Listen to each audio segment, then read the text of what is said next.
Hello everyone दोस्तों, कैसे हैं आप लोग। दोस्तों आज की क्लास में मैं आप लोगों को रिवीजन करवाने वाला हूं, वेरी वेरी इंपॉर्टेंट रिवीजन। आज की क्लास में दोस्तों हम टैक्स इनवॉइस, क्रेडिट नोट और डेबिट नोट का रिवीजन करेंगे। ये जो चैप्टर है बहुत ही छोटा और स्मॉल चैप्टर है और इस चैप्टर में जो भी बातें मैं आप लोगों को बताऊंगा दोस्तों, ये आप लोगों का टाइम ऑफ सप्लाई में भी बहुत इंपॉर्टेंट होता है। जब आप लोग टाइम ऑफ सप्लाई निकालते हो तो वहां पर भी टैक्स इनवॉइस की जो ड्यू डेट होती है ये आपके बहुत ज्यादा काम आती है। तो मैं दोस्तों आज आप लोगों को इसका रिवीजन करवाने वाला हूं। माय डियर फ्रेंड्स, वीडियो को लास्ट तक देखिएगा। Who can raise tax invoice, सबसे पहला क्वेश्चन आता है कि टैक्स इनवॉइस कौन बना सकता है। तो दोस्तों टैक्स इनवॉइस रजिस्टर्ड पर्सन बना सकता है। रजिस्टर्ड पर्सन ही टैक्सेबल इनवॉइस बना सकता है, बाकी जो दूसरे लोग होते हैं उन्हें टैक्सेबल इनवॉइस बनाने का परमिशन नहीं होता है। राइट, रजिस्टर्ड पर्सन भी कब बना सकता है टैक्सेबल इनवॉइस? जब वो टैक्सेबल गुड्स और सर्विसेज की सप्लाई कर रहा हो। तो अगर कोई भी रजिस्टर्ड बंदा टैक्सेबल गुड्स या सर्विसेज की सप्लाई करेगा तो उसे टैक्स इनवॉइस बनाने का परमिशन होता है। या वो टैक्सेबल गुड्स और सर्विस को रिसीव करेगा फ्रॉम दी अनरजिस्टर्ड सप्लायर तो भी वो टैक्स इनवॉइस को बना सकता है। तो अगर आप एक अनरजिस्टर्ड बंदे से सप्लाई ले रहे हो, वो भी आरसीएम बेसिस पर, तो भी आपको टैक्सेबल इनवॉइस बनाना होता है डियर। आप अपने खुद के ऊपर टैक्सेबल इनवॉइस रेज कर सकते हो as a recipient on RCM basis. Right, लेकिन हमेशा टैक्सेबल इनवॉइस बनाएगा कौन? रजिस्टर्ड पर्सन बनाएगा। इस केस में वो एज अ सप्लायर बनाएगा और इस केस में वो एज अ रेसिपिएंट बनाएगा। दूसरा इंपॉर्टेंट क्वेश्चन होता है, क्या इलेक्ट्रॉनिक इनवॉइस बनाना मैंडेटरी होता है? नहीं दोस्तों, बिल्कुल भी मैंडेटरी नहीं होता है। राइट, बिल्कुल भी मैंडेटरी नहीं होता है। आप मैनुअल बेसिस पर भी टैक्स इनवॉइस को बना सकते हो। अब अगला क्वेश्चन आता है, सर टाइम लिमिट क्या होती है? सेक्शन 31 में आपको टाइम लिमिट बताई गई है। बिल बनाने की ड्यू डेट क्या होती है? दोस्तों गुड्स और सर्विस दोनों की ड्यू डेट्स में डिफरेंस होता है। अगर मैं गुड्स की बात करूं और अगर if it is a normal case, it is a forward charge जिसमें सप्लायर इज लाइबल टू पे द जीएसटी। तो आप अगर गुड्स का मूवमेंट कर रहे हो तो जिस दिन गुड्स का रिमूवल होगा वही इनवॉइस का लास्ट डेट माना जाएगा। तो रिमूवल से पहले पहले आपको बिल बनाना पड़ेगा। अगर गुड्स का मूवमेंट नहीं हो रहा है दोस्तों, तो जब आप गुड्स सामने वाले को डिलीवर करोगे, ठीक है, डिलीवर का मतलब सामने वाले को एक तरह से उसका पोजीशन दोगे। जैसे फ्लैट के अंदर फर्नीचर लगा हुआ है और फ्लैट आप सामने वाले को बेच रहे हो तो फर्नीचर भी बेचना पड़ेगा। फर्नीचर गुड्स है क्योंकि उसका नेचर मूवेबल है, लेकिन आप उसको मूव नहीं करोगे तो जैसे ही आप फ्लैट की चाबी दोगे सामने वाले को ऐसे माना जाएगा कि आपको बिल बनाकर देना ही पड़ेगा, डिलीवरी हो गई। सेल्स ऑन रिटर्न बेसिस, दोस्तों जब गुड्स को रिटर्न बेसिस पर सप्लाई किया जाता है, रिटर्न का मतलब होता है कि सामने वाले से माल लौट कर आएगा। राइट, तो सेल और रिटर्न बेसिस, जब माल की सप्लाई होती है वो भी रिटर्न बेसिस पर। तो मैं आप लोगों को बता दूं कि जब आप गुड्स की सप्लाई रिटर्न बेसिस पर करते हो, सामने वाले को पसंद आ भी सकता है और नहीं भी आ सकता। तो ऐसे केस के अंदर आपकी जो बिल होता है उसकी ड्यू डेट क्या होती है, तो मैं आप लोगों को क्लियर कर दूं। यहां पर बिल की ड्यू डेट होती है before or at the time of supply. Before or at the time of supply मतलब आपने सामने वाले को सप्लाई तो दी है, लेकिन सामने वाला उसको एक्सेप्ट करेगा या नहीं करेगा, that is also very very important. तो जब सामने वाला उसको एक्सेप्ट कर लेगा, जब भी वो सामने वाला उसको एक्सेप्ट करेगा तो सप्लाई मानी जाती है। और within 6 months from the date of removal, और रिमूवल की तारीख से 6 महीने। तो जिस दिन सप्लायर ने रिमूवल किया वहां से 6 मंथ्स काउंट कर लो। और रेसिपिएंट जब उसको एक्सेप्ट कर लेगा विच एवर इज अर्लियर, मान लो उसने 6 महीने तक एक्सपेक्ट नहीं किया, तो जहां भी 6 महीने खत्म होंगे डियर उसे ही बिल की ड्यू डेट माना जाएगा। अब मैं सर्विस की बात करता हूं दोस्तों। अगर हम सर्विसेज की बात करें तो उसका बिल कब तक बन जाना चाहिए? तो सर्विसेज के केस में जो बिल बनाने की ड्यू डेट होती है वो 30 डेज होती है। 30 डेज के अंदर हमें इनवॉइस रेज करना होता है from the supply of service. जिस दिन सर्विस की सप्लाई दी जा रही होती है वहां से 30 डेज में हमें उसका बिल या जो भी इनवॉइस है वो रेज करना होता है। अगर इंश्योरेंस और बैंकिंग कंपनी का मैटर है, अगर इंश्योरेंस और बैंकिंग कंपनी का मैटर है तो 30 डेज की जगह दोस्तों 45 डेज काउंट किए जाते हैं। अच्छा, ये जो 30 या 45 डेज होते हैं ना, ये कहां से काउंट किए जाते हैं? From the supply of service from the date of completion of service. जिस दिन आप सर्विस को कंप्लीटली प्रोवाइड कर देते हो वहां से 30 और 45 दिन में आपको उसका बिल बनाकर देना होता है। सर इसका कोई एक्सेप्शन है? बिल्कुल है डियर। अगर इंश्योरेंस है, बैंकिंग कंपनी है, कोई फाइनेंशियल इंस्टीट्यूशन है, टेलीकॉम सर्विस प्रोवाइडर है या अदर कोई भी नोटिफाइड सर्विस प्रोवाइडर है, और अगर वो लोग सर्विस की सप्लाई दे रहे हैं और आपस में दे रहे हैं डियर, आपस में कैसे? एज ए डिस्टिंक्ट पर्सन दे रहे हैं और एज ए स्पेसिफाइड पर्सन दे रहे हैं। डिस्टिंक्ट पर्सन का मतलब होता है कि कोई भी बंदा जिसका रजिस्ट्रेशन हो रखा है एक ही कंपनी की अगर एक से ज़्यादा ब्रांच ऑफिस वगैरह हैं तो अगर आप उनके रजिस्ट्रेशन जीएसटी में अलग अलग कराओगे तो हम उसको डिस्टिंक्ट पर्सन बोलते हैं या स्पेसिफाइड पर्सन बोलते हैं अंडर सेक्शन 25। तो वहां पर क्या होता है कि जब एक बैंक की ब्रांच अपनी दूसरी बैंक की ब्रांच को सर्विस दे रही होती है या अपने ही लोगों को जब आप सर्विस दे रहे होते हो तो वहां पर दोस्तों याद रखना, वहां 30 दिन और 45 दिन वाली बात नहीं होगी। अच्छा, जब डिस्टिंक्ट पर्सन में आप एक दूसरे को सर्विस देते हो तो इट इज सप्लाई और उस पर जीएसटी भी लगता है, लेकिन उसका बिल कब तक बनाया जाएगा? जिस दिन सप्लायर उसे अपनी बुक्स में रिकॉर्ड करेगा। सपोज करो जयपुर की ब्रांच जम्मू की ब्रांच को सर्विस दे रही है, तो जयपुर की ब्रांच जब अपनी बुक्स में उसको रिकॉर्ड करेगी ट्रांजेक्शन को, और जिस क्वार्टर का ये मैटर है उस क्वार्टर का जो एंड होगा, विच एवर इज अर्लियर, जो भी दोनों में से पहले होगा उसे ही ड्यू डेट ऑफ इनवॉइस माना जाएगा, राइट। अगर गुड्स की कंटिन्यूअस सप्लाई हो रही है डियर, जैसे मिल्क की सप्लाई होती है, न्यूज़पेपर की सप्लाई होती है, तो ऐसे केस में बिल कब तक बनाकर देना होता है डियर? तो जब आप सामने वाले को स्टेटमेंट इशू करोगे, क्योंकि जब आप रेगुलर कंटिन्यूअस सप्लाई दे रहे हो तो बीच में आप उसका हिसाब जरूर बना के दोगे, स्टेटमेंट बना के दोगे, तो वो जो स्टेटमेंट इशू करने का दिन है, वो जो स्टेटमेंट जारी करने का दिन है, उसे ही इनवॉइस के लिए ड्यू डेट माना जाएगा। और सपोज करो अगर आपने बीच बीच में कोई भी स्टेटमेंट बनाकर नहीं दिए हैं, तो जब सक्सेसिव पेमेंट मिलेगा, जब सक्सेसिव पेमेंट मिलेगा उसे हम इनवॉइस की ड्यू डेट मानेंगे। तो जब सक्सेसिव पेमेंट मिलेगा, जब बीच बीच में आपको पेमेंट मिलेगा, उसे हम इनवॉइस की ड्यू डेट कहेंगे। तो ये इनवॉइस की ड्यू डेट होती है इन case of continuous supply of goods. तो कंटिन्यूअस सप्लाई ऑफ गुड्स में ड्यू डेट किसे कहते हैं डियर? जब भी आप स्टेटमेंट ऑफ अकाउंट्स बनाते हो तो उसे हम ड्यू डेट बोलते हैं, और अगर स्टेटमेंट ऑफ अकाउंट आपने नहीं बनाया है तो जब सक्सेसिव पेमेंट आएगा उसे हम इनवॉइस की ड्यू डेट बोलेंगे। अब हम बात करते हैं सर्विसेज की। सर्विसेज के केस में अगर कंटिन्यूअस सप्लाई हो रही है तो पहली बात तो कंटिन्यूअस सप्लाई ऑफ सर्विस कब कहा जाता है दोस्तों?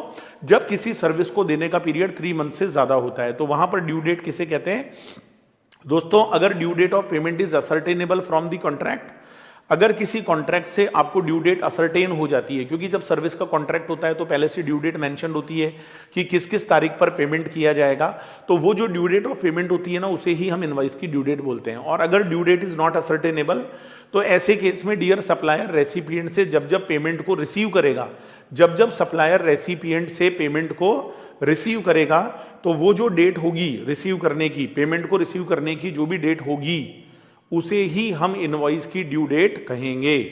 उसे ही दोस्तों हम इनवॉइस की क्या कहेंगे? ड्यू डेट कहेंगे। अगर पेमेंट कंप्लीशन ऑफ इवेंट के साथ लिंक है, अगर कोई भी पेमेंट किसी कंप्लीशन ऑफ इवेंट के साथ लिंक है, सपोज करो मकान बनाने का कॉन्ट्रैक्ट है और उसमें कोई due date of payment fix नहीं है, कोई बीच में पेमेंट डेट नहीं है, लेकिन जैसे जैसे काम खत्म होता जाएगा वैसे वैसे सामने वाली पार्टी पैसा देगी, तो वो जो कंप्लीशन ऑफ इवेंट पहले से फिक्स होता है कि आपको 3 महीने में इतना काम करना है, 6 महीने में इतना काम करना है, तो जैसे जैसे कंप्लीशन होता जाएगा उस पर्टिकुलर इवेंट का, उसके लिए उतने उतने अमाउंट का बिल इशू करने का ड्यू डेट हो जाएगा। तो जो इवेंट को कंप्लीट करने का ड्यू डेट है, दैट इज बिकम, वो जो डेट है जिस दिन आप इवेंट को बीच बीच में कंप्लीट कर रहे हो, वही इनवॉइस का ड्यू डेट माना जाएगा। दोस्तों अगर कोई सर्विस देने से पहले ही बंद हो जाती है, अगर सामने वाला मना कर देता है सर्विस को लेने से, तो जैसे ही बीच में आप सर्विस को बंद कर दोगे, बस वो दिन ही इनवॉइस का ड्यू डेट है, क्योंकि उतने दिन का पेमेंट तो आपको करना ही पड़ेगा। इसके बाद दोस्तों टैक्स इनवॉइस में कौन कौन से पर्टिकुलर्स का होना जरूरी है, तो मैं आप लोगों को बता दूं। जो टैक्स इनवॉइस होता है उसमें कौन कौन से पर्टिकुलर्स का होना जरूरी है, मतलब कौन कौन से फील्ड्स जरूरी होते हैं। तो डियर देखो, फॉर्मेट तो पहले से फिक्स नहीं है कि इनवॉइस का कोई फॉर्मेट ऑलरेडी फिक्स हो, ऐसा बिल्कुल भी नहीं है डियर, लेकिन क्या क्या चीजें होना जरूरी है ये मैं आप लोगों को आज बता देता हूं। सबसे पहले सप्लायर का जो नाम पता होता है, जीएसटी नंबर होता है, ये उसके अंदर मेंशन होना बहुत ज्यादा जरूरी है। सीरियल नंबर होना चाहिए, बिल का सीरियल नंबर। अच्छा मैं आपको बता दूं डियर, टैक्स इनवॉइस में सीरियल नंबर 16 कैरेक्टर से ज्यादा नहीं हो सकता। जो इशू डेट है वो होनी चाहिए। रेसिपिएंट अगर रजिस्टर्ड है तो उसका नाम पता और जीएसटी नंबर होगा, और अगर रेसिपिएंट रजिस्टर्ड नहीं भी है, अगर रेसिपिएंट अनरजिस्टर्ड है दोस्तों, तो ध्यान रखना यहां पर एक इंपॉर्टेंट बात, छोटा सा क्वेश्चन आ सकता है, वैल्यू ऑफ सप्लाई को देखना। अगर वैल्यू ऑफ सप्लाई 50,000 या उससे ज्यादा है, तब तो भैया रेसिपिएंट का नाम पता इनवॉइस में होना जरूरी है। अगर 50,000 या उससे ज्यादा वैल्यू है तो नाम पता होना जरूरी है, और अगर 50,000 से कम वैल्यू है तो नाम पता होना बिल्कुल भी जरूरी नहीं है, नो नीड। इसके अलावा HSN कोड होता है बिल के अंदर, HSN का फुल फॉर्म होता है हार्मोनाइज सिस्टम ऑफ नॉमेनक्लेचर। जो भी गुड्स और सर्विस आप सप्लाई करते हो डियर, उसका कोई ना कोई कोड नंबर होता है, वो यहाँ मेंशन होना जरूरी है।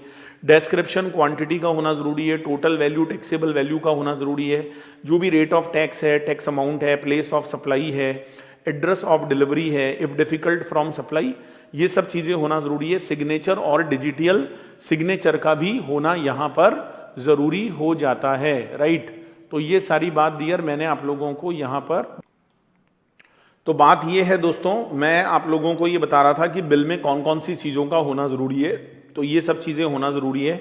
इसके बाद दोस्तों मैं आप लोगों को एक नीचे नोट बता देता हूँ, नंबर ऑफ HSN डिजिट, कितने HSN डिजिट होने चाहिए। देखो बिल के अंदर एक HSN कोड होता है, प्रोडक्ट कोड बोलते हैं इसको, इसका होना ज़रूरी होता है बिल के अंदर, क्योंकि बहुत सारे आइटम्स होते हैं तो उनके HSN कोड भी अलग अलग होते हैं। तो गवर्नमेंट ने यहाँ पर एक रिलैक्सेशन दे रखा है कि आपको इनवॉइस के अंदर HSN कोड लिखना ज़रूरी नहीं है, और किस किस के लिए ज़रूरी नहीं है और किसके लिए ज़रूरी है, कंपलसरी है, ये सारी बातें आज मैं आप लोगों को बताऊंगा। इसके लिए दोस्तों आप लोगों को एनुअल टर्नओवर देखना होगा। एनुअल टर्नओवर, आपको एनुअल टर्नओवर देखना होगा, वो भी प्रीसीडिंग फाइनेंशियल ईयर में। जो भी हमारा प्रीसीडिंग फाइनेंशियल ईयर होता है उसका एनुअल टर्नओवर हमें यहाँ पर देखना पड़ेगा। पिछले फाइनेंशियल ईयर में हमारा एनुअल टर्नओवर क्या था उसे हमें यहाँ पर देखना होगा, और number of digits of HSN code, और हमें HSN कोड के जो नंबर ऑफ डिजिट्स हैं वो वहाँ पर लिखने पड़ेंगे। अगर दोस्तों हमारा एनुअल टर्नओवर पिछले फाइनेंशियल ईयर में 1.5 करोड़ से कम था, अगर हमारा एनुअल टर्नओवर पिछले फाइनेंशियल ईयर में 1.5 करोड़ से कम था तो हमें यहाँ पर HSN कोड लिखने की बिल्कुल भी ज़रूरत नहीं है। और अगर 1.5 करोड़ से ज़्यादा हमारा एनुअल टर्नओवर था, है ना, अगर 1.5 करोड़ से ज़्यादा था हमारा एनुअल टर्नओवर, लेकिन 5 करोड़ से ज़्यादा नहीं था, 5 करोड़ से ज़्यादा नहीं था, तो 2 डिजिट का HSN कोड लिखना पड़ेगा। और अगर हमारा एनुअल टर्नओवर 5 करोड़ से भी ज़्यादा था, 5 करोड़ से भी ज़्यादा था लास्ट ईयर में, तो हमें 4 डिजिट का HSN कोड लिखना पड़ेगा। वैसे HSN कोड 8 डिजिट का होता है, लेकिन गवर्नमेंट ने 1.5 करोड़ से कम टर्नओवर वालों को बिल्कुल फ्री कर दिया HSN कोड लिखने से। 1.5 से ज़्यादा है, 5 करोड़ से ज़्यादा नहीं है, तो 2 डिजिट लिख दो, सफिशिएंट होंगे। अच्छा, 2 डिजिट को आइडेंटिफाई करना इजी है, क्योंकि 2 डिजिट का मतलब चैप्टर कोड होता है कि कौन से चैप्टर में आपका प्रोडक्ट फॉल करता है। चैप्टर का मतलब ये वाला चैप्टर नहीं, जो हमारा GST का, जो हमारा कस्टम टैरिफ एक्ट है उसका चैप्टर है ये। एनुअल टर्नओवर 5 करोड़ से ज़्यादा है तो 4 डिजिट का HSN कोड आपको लिखना पड़ेगा। इसके बाद डियर इनवॉइस को इशू करने का मैनर क्या होता है, तो अगर आप गुड्स की सप्लाई दे रहे हो तो ट्रिप्लीकेट होता है, और अगर आप सर्विसेज की सप्लाई दे रहे हो तो आपको डुप्लीकेट मतलब 2 कॉपीज में बिल बनाकर देना होता है। तो ये बात आप यहाँ पर ध्यान रखिएगा। अगर आप गुड्स के सप्लायर हो तो 3 कॉपी में बनेगा, और अगर आप सर्विसेज के सप्लायर हो तो 2 कॉपी में इनवॉइस बनेगा। तो अगर आप गुड्स के सप्लायर हो तो जो बिल होता है वो 3 कॉपीज में बनता है। तो पहली जो कॉपी होती है उसको हम ओरिजिनल कॉपी बोलते हैं, और दोस्तों ये जो ओरिजिनल कॉपी होती है ये रेसिपिएंट के लिए होती है। ये जो ओरिजिनल कॉपी होती है ना, इस ओरिजिनल कॉपी को हम रेसिपिएंट के लिए बनाते हैं। जो डुप्लीकेट जिसको हम सेकंड कॉपी बोलते हैं वो ट्रांसपोर्टर के लिए होती है, क्योंकि जिस ट्रांसपोर्टर के थ्रू आपका सामान जा रहा होता है ये उसके लिए होती है। और जो तीसरी थर्ड कॉपी होती है ये सप्लायर के लिए होती है। तीसरी जो थर्ड कॉपी होती है ये हमेशा सप्लायर के लिए होती है। तो ऐसे आपको जो बिल होता है वो 3 कॉपीज में बनाना होता है। लेकिन जब हम सर्विसेज की बात करते हैं दोस्तों तो बिल 2 ही कॉपी में बनेगा। ओरिजिनल तो बनेगा रेसिपिएंट के लिए, और जो सेकंड कॉपी होती है वो सप्लायर के लिए बनती है। इसमें ट्रांसपोर्टर होता ही नहीं है। ई इनवॉइस डियर जरूरी हो जाएगा, अभी जरूरी नहीं हुआ है। कुछ समय में डियर कुछ नोटिफाइड लोगों को ई इनवॉइस बनाना पड़ेगा। अभी गवर्नमेंट ने नोटिफाई नहीं किया कोविड के चलते, बाकी नोटिफाई होना था। ई इनवॉइस का मतलब है कि जो GST का पोर्टल होता है वहां पर जाकर आपको इनवॉइस रेस करना पड़ेगा, और पोर्टल के थ्रू ही इनवॉइस बनेगा।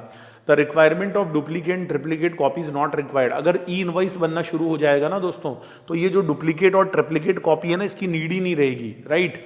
इसकी नीड ऑटोमेटिकली खत्म हो जाएगी। Invoice in case of export of goods और सर्विसेज।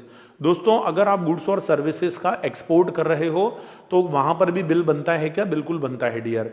लेकिन वहां जो इनवॉइस बनता है उसके ऊपर एक इंडोर्समेंट करना पड़ता है, कुछ लिखना पड़ता है। दोस्तों जब आप एक्सपोर्ट करते हो तो 2 तरीके से एक्सपोर्ट होता है, एक विदाउट पेमेंट ऑफ टैक्स और एक विद पेमेंट ऑफ टैक्स। तो एक एक्सपोर्ट तो होता है विद पेमेंट ऑफ टैक्स और एक होता है विदाउट पेमेंट ऑफ टैक्स। तो जब हम एक्सपोर्ट करेंगे डियर तो हमें उसका इनवॉइस या बिल बनाना पड़ेगा, और उस बिल पर या उस इनवॉइस पर हमें कुछ बात मेंशन करनी पड़ेगी। जैसे अगर मान लो आप कोई गुड्स एक्सपोर्ट कर रहे हो तो उसमें लिखना पड़ेगा supply meant for export on payment of integrated tax, right. आपको उसमें बताना पड़ेगा कि भाई ये विद पेमेंट ऑफ टैक्स है या ये आपका विदाउट पेमेंट ऑफ टैक्स है। तो जहां पर विद पेमेंट ऑफ टैक्स होता है तो वो भी लिखना पड़ता है, जहां विदाउट पेमेंट ऑफ टैक्स होता है। देखो विद पेमेंट में क्या होता है, जब आप टैक्स पे करके एक्सपोर्ट करते हो ना, तो जो टैक्स आपने पे किया है उसका आपको रिफंड मिल जाता है, ठीक है, उसका आपको रिफंड मिल जाता है। और अगर पहले इनपुट पे टैक्स दिया है तो उसकी क्रेडिट भी मिल जाएगी, बैलेंस अमाउंट आपको रिफंड हो जाएगा। दूसरा होता है कि आपने इनपुट पे टैक्स दिया है वो तो आपको रिफंड हो जाएगा, लेकिन आउटपुट पर आपको टैक्स ही नहीं देना पड़ेगा, उसको बोलते हैं विदाउट पेमेंट ऑफ टैक्स। और इसके लिए बॉन्ड फर्निश करना पड़ता है। इसके लिए क्या फर्निश करना पड़ता है, बॉन्ड। बॉन्ड एक तरह का गारंटी डॉक्यूमेंट होता है कि कल को अगर आपने एक्सपोर्ट नहीं किया तो गवर्नमेंट आपसे टैक्स की रिकवरी करेगी। ये मैं आप लोगों को एक्सपोर्ट वाले चैप्टर में बता दूंगा। एक्सपोर्ट इनवॉइस वैसा ही होता है जैसे नॉर्मली टैक्स इनवॉइस होता है, इसमें डेस्टिनेशन कंट्री का नाम लिखना जरूरी होता है डियर। ये जो इनवॉइस होता है ना, ये जो बिल होता है, इसमें डेस्टिनेशन कंट्री का नाम लिखना जरूरी होता है। And all are free to design their own tax invoice format. और जितने भी लोग होते हैं वो अपना tax invoice format freely design कर सकते हैं, उनको मतलब कोई फिक्स फॉर्मेट नहीं है, फ्रीली है, वो कभी भी अपना टैक्स इनवॉइस का फॉर्मेट डिजाइन कर सकते हैं। रिवाइज टैक्स इनवॉइस क्या चीज होती है दोस्तों, जो टैक्स इनवॉइस आप बनाते हो उसमें अगर कोई कमी रह जाती है, कोई गलती रह जाती है, वैसे तो कमी और गलती होने पर रिवाइज नहीं कर सकते। यहां रिवाइज करने का मतलब क्या है, जैसे सपोज करो आपका रजिस्ट्रेशन 1 जुलाई को आप लाइबल हो जाते हो, मैंने एग्जांपल से समझाया है, और 31 जुलाई, अच्छा आपको जो इसके नोट्स है ना पीडीएफ, वो मैं डिस्क्रिप्शन बॉक्स में लिंक शेयर कर दूंगा मेरे टेलीग्राम चैनल का, वहां से आपको ये सारे नोट्स मिल जाएंगे। So don't worry about that, notes आपको टेलीग्राम चैनल का जो मेरा लिंक है डिस्क्रिप्शन बॉक्स में, वहां से मिल जाएंगे। तो अगर आप 1 जुलाई को लाइबल हो जाते हो तो वहां से आपको अप्लाई करना होता है विद इन 30 डेज। अगर आप 30 दिन में अप्लाई कर देते हो, ग्रांट कभी भी हो, अगर आपको ग्रांट 5 अगस्त को भी होगा डियर, तो जो उसका इफेक्टिव डेट होगा ना रजिस्ट्रेशन का, वो कहां से माना जाएगा। तो मैं बता दूं दोस्तों, अगर आपको रजिस्ट्रेशन 5 अगस्त को भी ग्रांट होता है तो कोई दिक्कत नहीं है, आपका रजिस्ट्रेशन का जो इफेक्टिव डेट है वो 1 जुलाई ही माना जाएगा, राइट। 1 जुलाई ही इफेक्टिव डेट माना जाएगा। तो ये जो 1 जुलाई है ना डियर, यहां से ही आप लाइबल हो जाओगे। अब कहने का मतलब ये है दोस्तों, आपको रजिस्ट्रेशन तो 5 अगस्त को मिला है, तो आप जो टैक्स इनवॉइस बनाओगे वो तो 5 अगस्त से बनाओगे, लेकिन आपका जो डिपार्टमेंट है, जो गवर्नमेंट है, क्या वो आपसे जीएसटी नहीं लेगी? यस, वो 1 जुलाई से जीएसटी मांगेगी। अब आप कहोगे गवर्नमेंट मैंने तो जीएसटी लिया ही नहीं, मैंने तो टैक्स इनवॉइस बनाया ही नहीं, तो गवर्नमेंट ने परमिशन दिया कि इस 1 जुलाई से लेकर 5 अगस्त के बीच में आपने जो भी सप्लाई दी है आप उसका टैक्सेबल बिल बनाकर दे सकते हो, रिवाइज कर सकते हो और आईटीसी भी ले सकते हो। दोस्तों ये जो पीरियड होता है इसको मैं इंटरवेनिंग पीरियड बोलता हूँ। इसके अंदर आप जो भी सप्लाई देते हो उसके लिए आप कंसोलिडेटेड बिल भी बना सकते हो। आपको कंसोलिडेटेड बिल बनाने की भी परमिशन होती है अगर आपने सप्लाई किसको दी है, अनरजिस्टर्ड पर्सन को दी है।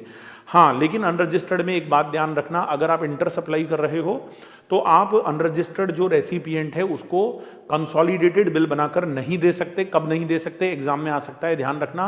अगर सप्लाई की वैल्यू 2,50,000 से ज्यादा है, अगर इस इंटरवेनिंग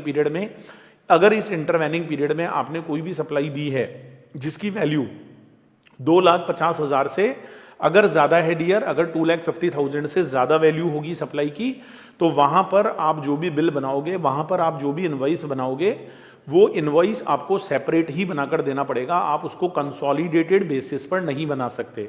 तो 2,50,000 से ज्यादा वैल्यू होने पर चाहे सामने वाला अनरजिस्टर्ड हो, अगर इंटर सप्लाई है तो बिल आपको सेपरेट ही बनाकर देना पड़ेगा। इसके बाद डियर जो भी डेबिट और क्रेडिट नोट होता है उसके पर्टिकुलर्स बिल्कुल वो ही होते हैं जो रिवाइज टैक्स इनवॉइस के होते हैं। दोस्तों रिवाइज टैक्स इनवॉइस कोई अलग नहीं होता है, सेम होता है। डेबिट क्रेडिट नोट क्या है वो मैं बताऊंगा।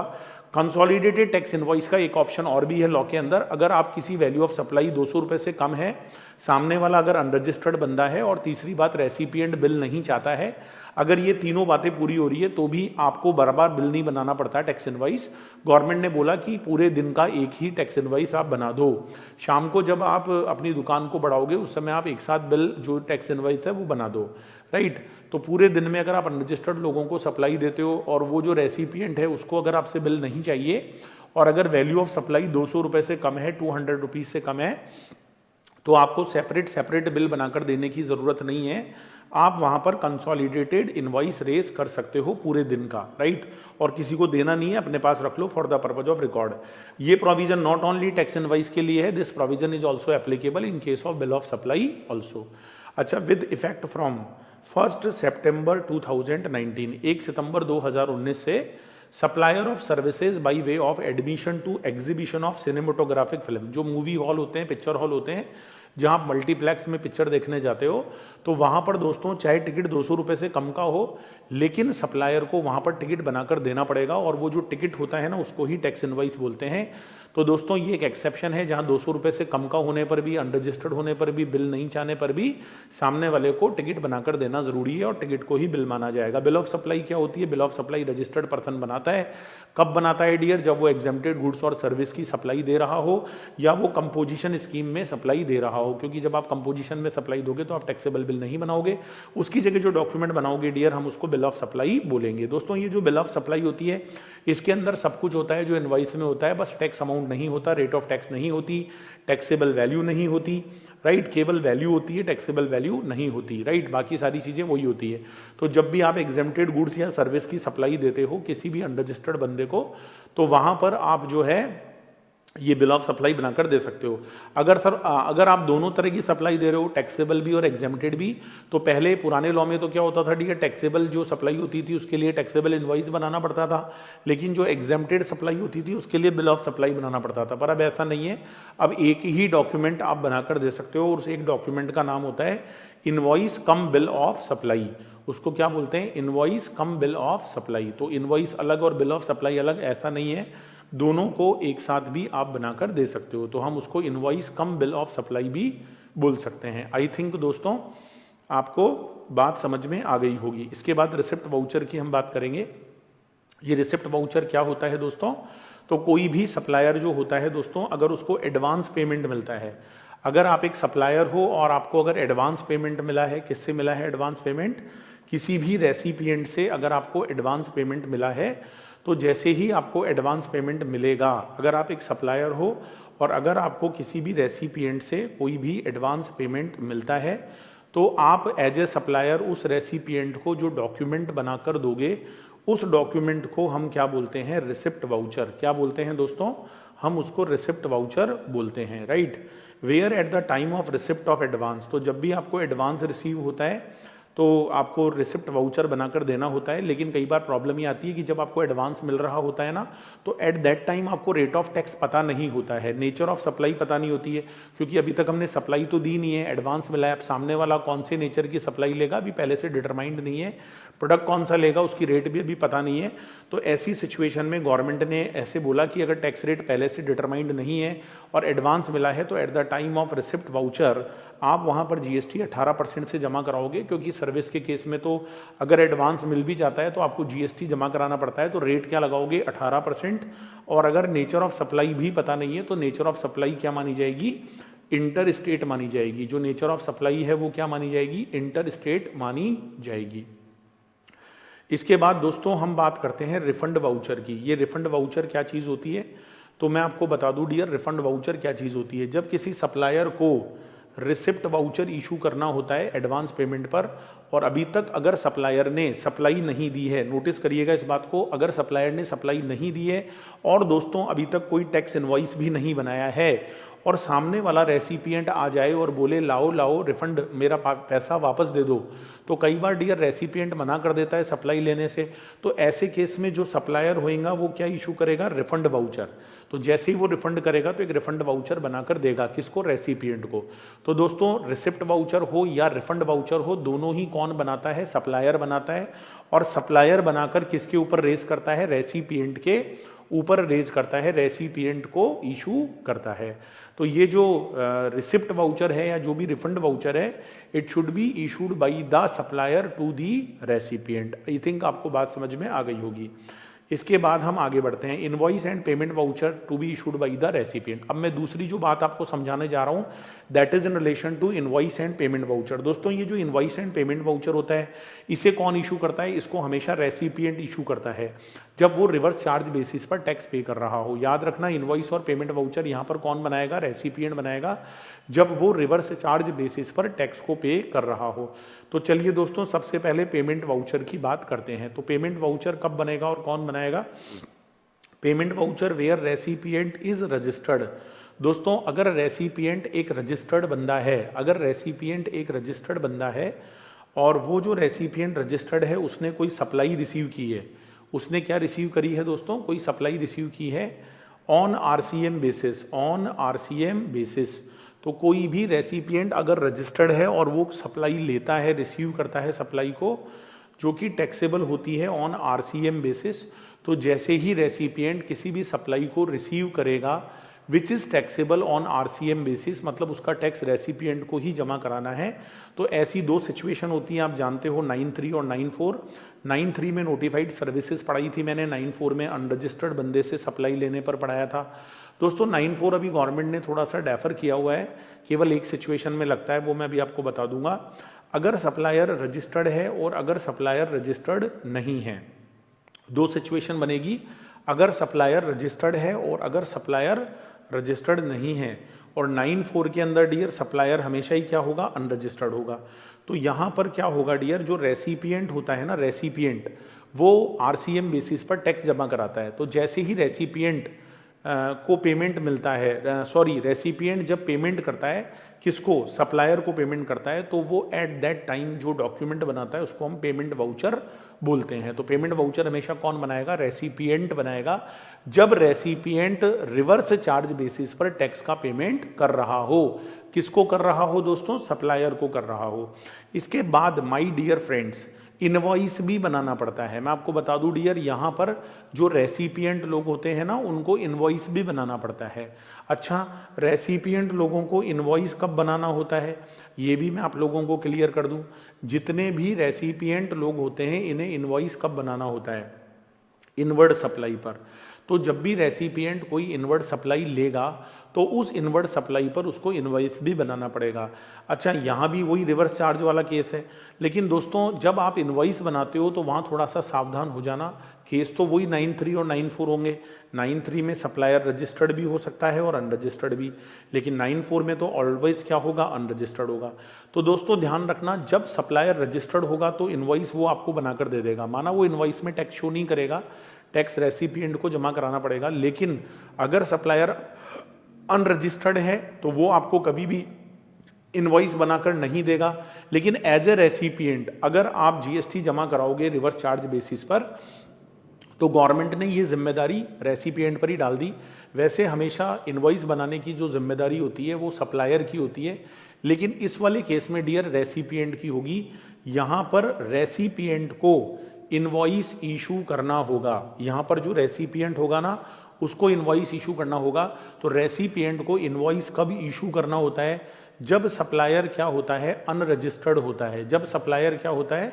अनरजिस्टर्ड होता है, तो वहां पर रेसिपिएंट को बिल बनाना पड़ता है इन केस ऑफ रिवर्स चार्ज। अगर सप्लायर रजिस्टर्ड है तो रेसिपिएंट को बिल नहीं बनाना पड़ता। लेकिन जो पेमेंट वाउचर है वो तो ऑल सिचुएशंस में इशू होगा, चाहे सप्लायर रजिस्टर्ड हो या ना हो। लेकिन अगर सप्लायर रजिस्टर्ड है तो बिल इशू नहीं किया जाएगा बाय द रेसिपिएंट। अब 9(4) वाला केस डियर अभी गवर्नमेंट ने फिलहाल डेफर कर रखा है, लेकिन अगर कोई बिल्डर या प्रमोटर है और वो परचेज कर रहा है अपने बिल्डिंग प्रोजेक्ट्स के लिए इनपुट या इनपुट सर्विसेज की, तो लॉ के अंदर ये लिखा हुआ है कि जो भी इनपुट और इनपुट सर्विस आप कहीं से रिसीव करोगे तो उसका मिनिमम 80% आपको रजिस्टर्ड पर्सन से ही करना होगा। अगर आप एक बिल्डर हो, अगर आप एक प्रमोटर हो और अगर आप इनपुट या इनपुट सर्विस ले रहे हो तो उस इनपुट और इनपुट सर्विस का जो मिनिमम 80% होता है ना, मिनिमम 80%, वो आपको रजिस्टर्ड पर्सन से ही लेना होगा। रजिस्टर्ड पर्सन से ही लेना होगा। 20% आप अनरजिस्टर्ड से ले सकते हो, लेकिन अगर आपने 80% से कम माल खरीदा है, रजिस्टर्ड पर्सन से नहीं खरीदा, अनरजिस्टर्ड से खरीद लिया 80% से कम, तो जो भी बीच का गैप है, जो भी डिफरेंस है, उसका जीएसटी आपको जमा कराना पड़ेगा अंडर सेक्शन 94।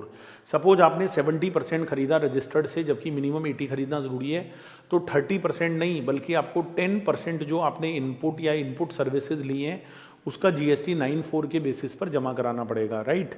इसके अलावा अगर आप सीमेंट खरीदते हो, बिल्डर हो आप, प्रोजेक्ट के लिए सीमेंट खरीदते हो, तो वो पूरी की पूरी आपको रजिस्टर्ड पर्सन से खरीदनी है। अगर आपने उसमें चिन्ना सा भी, थोड़ा सा भी, चिन्ना सा समझते हो ना, थोड़ा सा भी अगर अनरजिस्टर्ड से खरीदा है तो उस एंटायर अमाउंट के ऊपर जो भी डिफरेंस है पूरा एंटायर अमाउंट पर आपको जीएसटी भरना पड़ेगा। और कैपिटल गुड्स भी आप खरीद के लाओगे तो वो भी रजिस्टर्ड से खरीदना, अगर अनरजिस्टर्ड से खरीदोगे तो सेक्शन 94 में आपको आरसीएम बेसिस पर टैक्स जमा कराना पड़ेगा। तो ये 3 केसेस वो हैं माय डियर फ्रेंड्स, ये 3 केसेस वो हैं जहां पर जो बिल्डर होता है, जो प्रमोटर होता है, उसको जीएसटी भरना पड़ता है, उसको जीएसटी जमा कराना पड़ता है, वो भी अंडर सेक्शन 94। जबकि अभी प्रेजेंट में दोस्तों under section 94 is not applicable. इसके बाद हम बात करते हैं क्रेडिट नोट की। क्रेडिट नोट क्या होता है दोस्तों? जब हमारा टैक्स किसी भी रीजन से ज़्यादा लग जाता है बिल में, टैक्सेबल वैल्यू हम ज़्यादा लगा देते हैं बिल में, जबकि इतने की सप्लाई नहीं थी, बिल ज़्यादा का बन गया, या सामने वाले ने माल लौटा दिया, ठीक है, तो जब माल लौटा दिया तो वो हमें पैसे नहीं देगा, या हमारा गुड्स सामने वाले को डेफिशिएंट लगा तो भी वो हमें पैसे नहीं देगा, तो इन ऑल दी सिचुएशंस हमारा टैक्स ज़्यादा बन गया होगा बिल में। तो जब हमारा टैक्स बिल के अंदर ज़्यादा बन जाता है तो उस केस में हम क्रेडिट नोट इशू करते हैं। एज अ सप्लायर हम उतने अमाउंट का क्रेडिट नोट बनाकर देते हैं, और ये क्रेडिट नोट हम किस पर देते हैं? रेसिपिएंट पर। तो इससे टैक्स लाइबिलिटी रिड्यूस हो जाती है। सप्लायर ने जो पहले टैक्स ज़्यादा जमा कराया था गवर्नमेंट को, वो लाइबिलिटी रिड्यूस हो जाती है, और उधर रेसिपिएंट की उतनी अमाउंट की जो आईटीसी है वो भी रिवर्स हो जाती है, राइट। ये बात ध्यान रखना, ठीक है। लेकिन अगर सप्लायर ने पूरा बर्डन रेसिपिएंट पर डाल दिया और रेसिपिएंट ने पूरा टैक्स जमा करा दिया है, तो सप्लायर अगर क्रेडिट नोट इशू करेगा भी डियर तो टैक्स लाइबिलिटी रिड्यूस नहीं होगी। हाँ, क्रेडिट नोट बना तो सकता है, उसको हम कमर्शियल क्रेडिट नोट बोलते हैं, और उससे टैक्स लाइबिलिटी रिड्यूस नहीं होगी क्योंकि आपने सारा बर्डन रेसिपिएंट पर शिफ्ट कर दिया है। डेबिट नोट इसकी उल्टी सिचुएशन में बनेगा डियर कि अगर आपका वैल्यू कम दिखाया गया है बिल में जबकि वैल्यू ऑफ सप्लाई ज़्यादा था, या रेट कम लगाई गई है, तो उस केस में जो डिफरेंस अमाउंट होता है उसके लिए हम यहाँ पर डेबिट नोट इशू करते हैं, उसके लिए हम यहाँ पर डेबिट नोट इशू करते हैं। तो ये जो डेबिट नोट होता है वो डिफरेंस अमाउंट का इशू होगा। एक तरह से आप इसको सप्लीमेंट्री इनवॉइस भी बोल सकते हो, क्योंकि आपने जो पहले सप्लाई जो इनवॉइस बनाया वो कम अमाउंट का बनाया जबकि वो बनना ज़्यादा अमाउंट का चाहिए था। तो जो डिफरेंस अमाउंट होता है ना दोस्तों, उसका हमें यहाँ पर डेबिट नोट इशू करना पड़ेगा। तो सप्लायर यहाँ पर रेसिपिएंट के ऊपर क्या इशू करेगा? डेबिट नोट इशू करेगा। जो डिफरेंस अमाउंट है उसका डेबिट नोट इशू करेगा। इसके बाद हम नोट्स की बात करते हैं। छोटे छोटे नोट्स हैं। अब किसी ने मेरे से क्वेश्चन पूछा, सर एक बात बताओ, हमने मिस्टर ए ने मिस्टर बी को supply the during the financial year और जो बिल थे उनके अंदर कम सप्लाई दिखाई गई और अब डेबिट नोट बनाने हैं या सप्लाई ज़्यादा दिखाई गई, क्रेडिट नोट बनाने हैं, तो सर क्या हर इनवॉइस के रेफरेंस में अलग अलग डेबिट और क्रेडिट नोट बनेगा? दोस्तों मैं आपको बता दूं ऐसा ज़रूरी नहीं है। ड्यूरिंग अ फाइनेंशियल ईयर अगर आपने किसी रेसिपिएंट को सप्लाई दी है, चाहे वो वेदर एक इनवॉइस बनाया हो या मोर देन वन इनवॉइस बनाया हो, आप उसके लिए डेबिट नोट या क्रेडिट नोट सिंगल भी बना सकते हो और चाहो तो डिफरेंट भी बना सकते हो। This is your choice. ऐसा नहीं होता है कि आपने 10 इनवॉइस बनाए थे, मिस्टर बी को सप्लाई दी थी और 10 बिल में अगर आपकी कोई गलती है तो आपको 10 बार डेबिट और क्रेडिट नोट इशू करने पड़ेंगे। आप सिंगल से भी काम चला सकते हो, तो ये बात आप ध्यान रखना। दूसरी बात है, अगर क्रेडिट नोट इशू करना चाहते हो, सामने वाले को आपने डिस्काउंट दिया है तो क्रेडिट नोट बना सकते हो क्योंकि उतने से सप्लाई की वैल्यू कम हो जाएगी, लेकिन वो डिस्काउंट एक्सेप्टेबल होना चाहिए। अगर वो डिस्काउंट एक्सेप्टेबल नहीं है, वो सेकेंडरी नेचर का है, वो बाद में दिया गया है, कंडीशन पूरी नहीं हो रही है, तो टैक्स लाइबिलिटी रिड्यूस नहीं होगी। आप यहाँ पर चाहो तो कमर्शियल क्रेडिट नोट बना सकते हो। कमर्शियल का मतलब होता है जिससे टैक्स लाइबिलिटी रिड्यूस नहीं होती है, केवल आप अपने इंटरनल एडजस्टमेंट के लिए उसको बना सकते हो, अपनी बुक्स ऑफ अकाउंट्स के लिए, राइट। डेबिट और क्रेडिट नोट को रिटर्न में दिखाना पड़ता है। जब भी आप डेबिट और क्रेडिट नोट इशू करते हो तो उसकी जो डिटेल्स होती है उन्हें रिटर्न के अंदर डिक्लेयर करना ज़रूरी होता है। अच्छा, ये जो क्रेडिट नोट होता है दोस्तों, इसकी डिटेल आप दोगे और क्रेडिट नोट आप कब तक इशू कर सकते हो, what is the maximum time limit, तो मैं बता दूं डियर, जिस फाइनेंशियल ईयर का मैटर होता है उस फाइनेंशियल ईयर का जब एंड हो जाएगा तो जो नेक्स्ट फाइनेंशियल ईयर आएगा, जो अगला फाइनेंशियल ईयर आएगा ना, उसकी जो सितंबर मंथ की रिटर्न होती है, उसकी जो सितंबर मंथ की रिटर्न होती है उसकी ड्यू डेट पकड़ लो, और जो रेलिवेंट फाइनेंशियल ईयर है उस रेलिवेंट फाइनेंशियल ईयर की जो एनुअल रिटर्न आप फाइल करोगे वो एनुअल रिटर्न फाइल करने की डेट पकड़ लो। इन दोनों में से जो भी अर्लियर होगा, विच एवर इज अर्लियर, उसको हम क्रेडिट नोट की लास्ट डेट कहेंगे। तो क्रेडिट नोट की लास्ट डेट क्या होती है मैं आप लोगों को बता दूं। क्रेडिट नोट जिस फाइनेंशियल ईयर का मैटर होता है उस फाइनेंशियल ईयर से जो अगला फाइनेंशियल ईयर आता है उसमें सितंबर मंथ की जो रिटर्न है उसकी ड्यू डेट पकड़ लो, और रेलिवेंट फाइनेंशियल ईयर की जो एनुअल रिटर्न फाइल करने का दिन है, जब भी आप एनुअल रिटर्न फाइल करोगे, वैसे 31 दिसंबर होती है ऑफ द नेक्स्ट ईयर, लेकिन उससे पहले भी अगर आप करोगे तो रिटर्न फाइल करने की डेट पकड़ लो, whichever is earlier that is the last date. इसके बाद आप क्रेडिट नोट इशू नहीं कर सकते। ठीक है, डेबिट नोट की कोई टाइम लिमिट नहीं होती, क्योंकि डेबिट नोट में तो गवर्नमेंट को रेवेन्यू मिलता है, तो डेबिट नोट तो आप 10 साल बाद भी इशू करोगे तो गवर्नमेंट आपको कुछ नहीं कहेगी। ठीक है, टैक्स लाइबिलिटी का adjustment, no reduction in output tax liability if supplier shall be permitted if incentive of tax and interest on, हाँ ये मैं बता चुका हूँ कि अगर आपने बर्डन पास ऑन कर दिया है ना दोस्तों, तो फिर आपको क्रेडिट नोट इशू करने से टैक्स लाइबिलिटी बिल्कुल भी रिड्यूस नहीं होगी माय डियर फ्रेंड्स, बिल्कुल भी रिड्यूस नहीं होगी। राइट, इसके बाद एक छोटा सा सर्कुलर है कि अगर टाइम रिटर्न मेडिसिन या ड्रग्स है, मान लो किसी ने दवाई बनाकर बेची मैन्युफैक्चरर ने होलसेलर रिटेलर को, और होलसेलर रिटेलर को जब माल बेचते हैं तो बिल बना के बेचा होगा। अब बाद में क्या हुआ कि उसका टाइम एक्सपायर हो गया, तो नॉर्मली इस इंडस्ट्री में क्या होता है दोस्तों कि जो दवाई जो होलसेलर रिटेलर होते हैं वो उन टाइम एक्सपायर्ड ड्रग्स को या मेडिसिन्स को वापस रिटर्न करते हैं मैन्युफैक्चरर के पास। तो जब उनको वापस लौटाया जाता है तो दो सिचुएशंस बनती है। पहला तरीका तो ये होता है कि जितने की दवाई लौटाई गई है उसके लिए मैन्युफैक्चरर क्रेडिट नोट बनाकर दे देगा, और वो क्रेडिट नोट बनाकर किसको देगा, क्रेडिट नोट किस पर इशू करेगा, वो जो रिटेलर हैं या होलसेलर हैं उन पर करेगा, पर उसमें टाइम लिमिट होती है, पता है आपको। दूसरा ऑप्शन ये होता है कि वो क्रेडिट नोट की जगह ऐसा कर ले कि जो मैन्युफैक्चरर है या जो भी रिटेलर्स हैं वो उसे जब वो जो होलसेलर या रिटेलर है वो जब उस माल को लौटाएंगे मैन्युफैक्चरर को, तो वो उसको एक स्पेशल सप्लाई मान ले, फ्रेश सप्लाई मान ले, और फ्रेश सप्लाई मानकर उसको रिटर्न कर दे। अब अगर पर्सन जो माल को लौटा रहा है अगर वो रजिस्टर्ड पर्सन है तो वो एक टैक्सेबल बिल बनाएगा, और टैक्सेबल बिल बना के उसमें जीएसटी चार्ज करेगा, और जब ये माल मैन्युफैक्चरर के पास लौट कर आएगा तो मैन्युफैक्चरर एज ए रेसिपिएंट उसकी आईटीसी बुक कर लेगा। राइट, और अगर लौटाने वाला बंदा कंपोजिशन सप्लायर है तो वो आपको टैक्सेबल बिल नहीं बनाकर देगा, वो केवल आपको बिल ऑफ सप्लाई इशू करेगा। अच्छा, वो जब इसमें जीएसटी चार्ज ही नहीं करेगा तो रेसिपिएंट को यहाँ पर आईटीसी नहीं मिल सकती। जो रेसिपिएंट होता है ना उसको यहाँ पर क्या नहीं मिल सकती, आईटीसी नहीं मिल सकती, क्योंकि वो बिल में जीएसटी चार्ज ही नहीं करेगा। और अगर सप्लाई करने वाला बंदा, अगर रिटर्न करने वाला बंदा अनरजिस्टर्ड पर्सन है तो वो कोई डॉक्यूमेंट नहीं बनाकर देगा और ना ही वो उस पर कोई टैक्स चार्ज करेगा। तो दो ऑप्शन होते हैं डियर कि जो होलसेलर है रिटेलर है वो जब उसको लौटाएगा तो वो उसको एज ए फ्रेश सप्लाई मान ले। ठीक है, और दूसरा तरीका ये होता है कि यहाँ पर जो मैन्युफैक्चरर होता है वो उतने अमाउंट का क्रेडिट नोट इशू कर दे, लेकिन वो टाइम लिमिट के अंदर करना पड़ेगा जब ये मतलब है, वरना कोई मतलब नहीं है। राइट, और ये जो क्लैरिफिकेशन मैंने पढ़ाया that is not only in relation to time expired medicines. अगर टाइम एक्सपायर नहीं भी होता है और अगर आप माल लौटाते हो तो भी ये प्रोसीजर आप फॉलो कर सकते हो। डेबिट नोट के लिए कोई टाइम लिमिट नहीं होती है। सेक्शन 32 बोलता है कि अगर आप रजिस्टर्ड पर्सन नहीं हो तो आप जीएसटी कलेक्ट नहीं कर सकते, अगर आप करोगे तो ये गलत माना जाएगा। राइट, आपको पनिशमेंट मिल सकता है। सेक्शन 33 ये बोलता है कि जो भी टैक्स अमाउंट होता है उसको इनवॉइस के अंदर या जो भी आपका डॉक्यूमेंट है उसके अंदर शो करना जरूरी होता है। आशा करता हूँ दोस्तों रिवीजन आपको पसंद आया होगा। पसंद आया है तो उसको लाइक शेयर जरूर करिएगा, और इसके पूरे नोट्स आपको डिस्क्रिप्शन बॉक्स में मिल जाएंगे। मेरा टेलीग्राम चैनल का लिंक मिल जाएगा, आप मेरे से ट्विटर पर कनेक्ट हो सकते हैं, टेलीग्राम चैनल ज्वाइन कर सकते हैं। सारे लिंक मैंने डिस्क्रिप्शन बॉक्स में दे दिए हैं। Thank you so much for watching this video my dear friends.